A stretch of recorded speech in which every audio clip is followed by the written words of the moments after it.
হচ্ছে তত বেশি আমাদের রোগ বাড়ছে।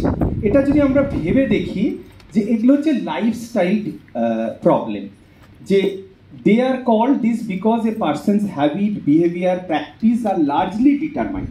তার মানে আমরা বুঝতে পারছি যে পাপ কাজ কে করছে? আমরাই করছি। আমরাই জেনে শুনে বিভিন্ন রকম ভুলগুলো করছি। আজকের সেশনের পরে আমরা যদি 10%ও নলেজ নিয়ে যেতে পারি যে একটু একটু করে আমাদের কারেক্ট করব। এখানে যে প্রবলেমগুলো আছে, এই লাইফস্টাইল প্রবলেমগুলো, এখানে তার মধ্যে আমরা busy sedentary life, unhealthy food habit, weight gain, physical activity, এবং ইন্ডিয়াতে কিন্তু কার্ডিওভাস্কুলারের প্রবণতা অনেক গুণ, হার্ট অ্যাটাকের প্রবণতা বেড়েছে, প্রচুর সেলিব্রিটিকে আমরা হারিয়েছি because of this cardiovascular problem. Diabetes কিন্তু নেক্সট আমরা ডায়াবেটিস ক্যাপিটাল হতে চলে যাচ্ছি।